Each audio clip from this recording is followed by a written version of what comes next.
To all the wives, mothers, children who also face this cruel separation, I stand with you. A Maryland woman desperately trying to bring her husband home after he was mistakenly deported to prison in El Salvador.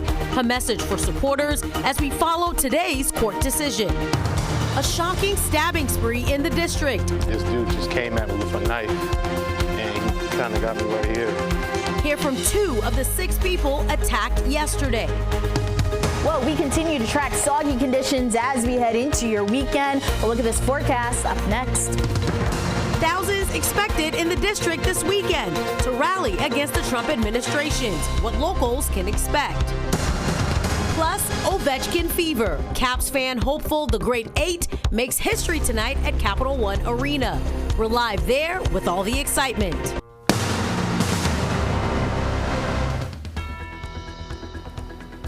Thank you for joining us for DC News Now at 4. I'm Mark Hall. And I'm Tosin Fakile in for Annalisa Gale. We begin with breaking news. A judge has ordered the United States to return Kilma Abrego Garcia. He was mistakenly deported nearly 3 weeks ago. And DC News Now's Tim Reed has been in court all day. He joins us live outside of the federal courthouse in Greenbelt with the latest. Tim, good afternoon. Hey, good afternoon. Family members and dozens of supporters were excited after the judge made her ruling, and they can't wait to see Kilmar Garcia brought back home. Now, all afternoon, dozens of supporters of Garcia were making their voices heard outside of U.S. District Courthouse here in Greenbelt. It's been over 3 weeks since Garcia was mistakenly deported by ICE to a prison in El Salvador. He fled to the U.S. back in 2011, and in 2019, a judge granted him protection from being deported. The White House did admit it was an administrative error, but says Garcia is an MS-13 gang member. His lawyer says there's no evidence to back up that claim, and he addressed the media after the hearing was over. They do not need to seek a stay. They should simply obey the judge's order, bring him back to the United States by Monday. An apology would be nice, but I'm not expecting that. But simply abide by the judge's order. Cuida pocoyito were his last words he said to me when he was handcuffed on a curve, waiting for me to pick up Kilmar Jr., our 5-year-old son, who was in a car when ICE kidnapped him. Family members tell us they're just hoping that the government will abide by the judge's ruling. We're live in Greenbelt, Maryland. Tim Reed, DC News Now.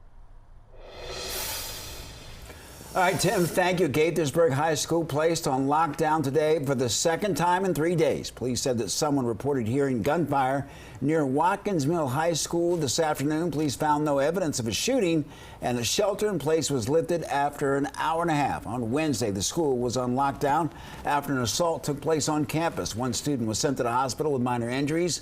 Today, a parent expressed concern about both incidents. A lot of families, a lot of parents, we are concerned about this situation because Wednesday around 2 o'clock around, it happened again. We don't feel comfortable with this situation. My student is inside, still I'm waiting for him, but I don't know what is gonna happen. Students were able to leave school during their regular dismissal time today. TikTok gets to stay for another 75 days. President Trump is pushing back tomorrow's deadline. TikTok now has until mid-June to make a deal or face a possible ban in the United States. Congress has ordered the platform to divest from China, but President Trump is trying to negotiate an agreement to keep it running under American ownership. An array of U.S. businesses have already put in a bid to buy the app.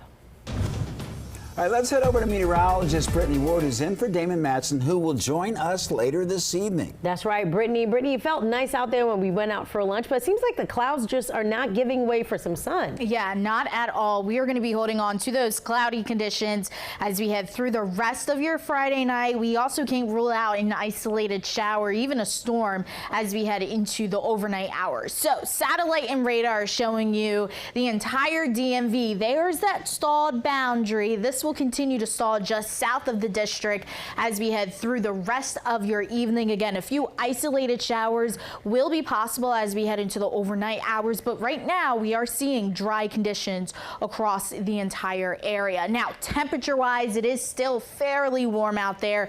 We are sitting in the 60s to 70s across the area. 74 currently in the nation's capital, 62 as you head over there to Hagerstown. Fairly warm further off south out towards Orange. You guys are coming in at 76 degrees, 63 currently there in Winchester. Now, heading home, we do have that chance of seeing a few stray showers as we head through your evening, but notice those temperatures slowly begin to dip down into the lower 60s as we head into that 8 to even 10 o'clock hour, with overnight lows tonight dipping down into the 50s. So once again, another mild night out there, but then as we head into the weekend, we are going to be tracking more showers and storms across the area. So keep it here. We'll have a full breakdown of your weekend forecast and what to expect, guys, coming up.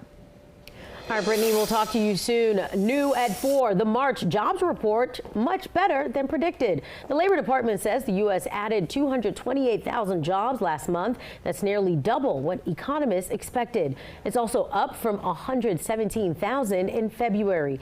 The unemployment rate ticked up to a little more than 4%. Most of those job losses were federal workers impacted by DOGE cuts.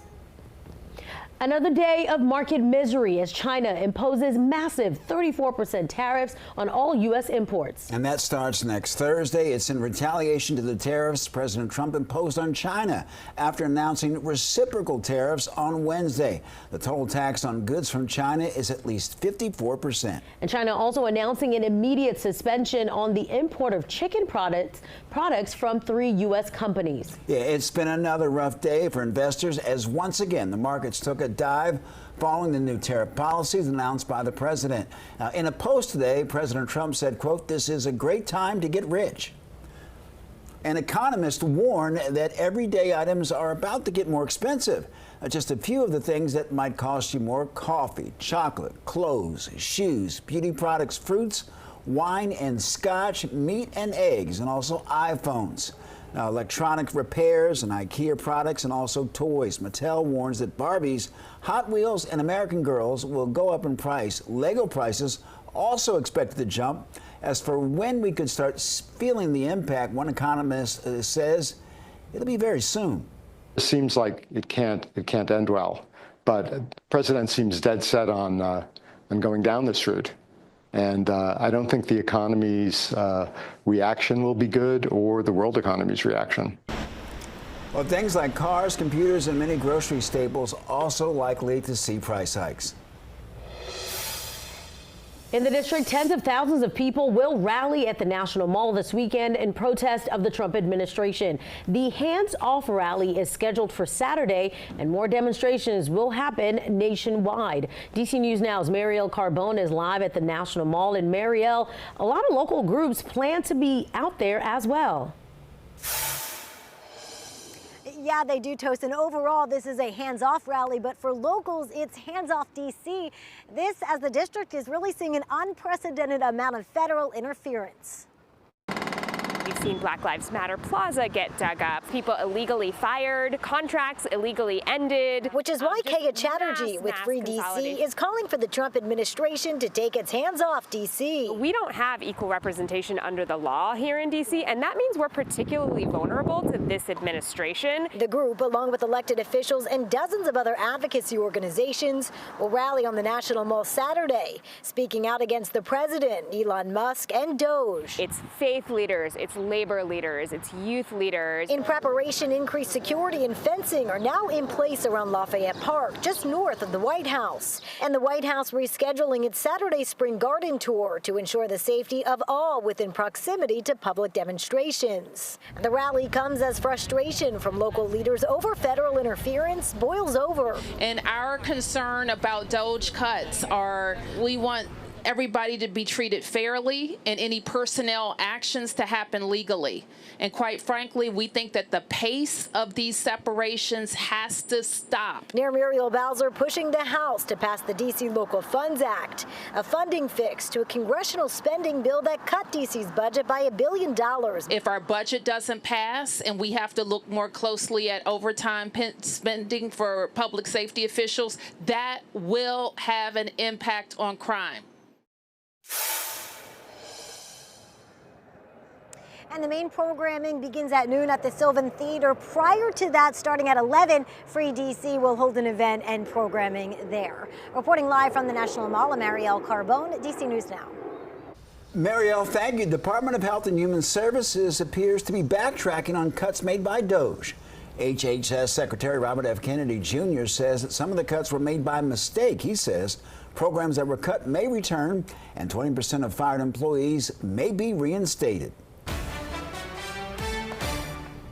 DC News Now is your local election headquarters. We have new insight ahead of the Virginia governor's race in November. Congresswoman Abigail Spanberger will be the Democratic nominee. The top 3 Republican nominees are Lieutenant Governor Winsome Earl-Sears, former state delegate Dave LaRocque, and former state senator Amanda Chase, who calls herself Trump in heels. Now, in a post on X, LaRocque says he will not be continuing his run since he did not earn enough signatures. Earl-Sears is the Republican Party's leading nominee. Early in-person voting for this election begins May 2nd, Election Day, Tuesday, November 4th. Now, under Virginia law, Governor Glenn Youngkin cannot serve back-to-back terms. Well, happening this weekend, be prepared for road closures in D.C. as thousands of runners, including many of my colleagues, are going to hit the streets for the 10-mile Cherry Blossom Run.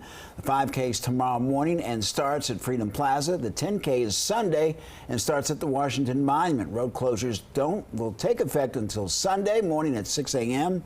and they're expected to be lifted by noon. And we're going to have a full list of impacts on DCNewsNow.com. Just so you know, on Sunday, Metro Rail will open 2 hours early. That's 5 a.m.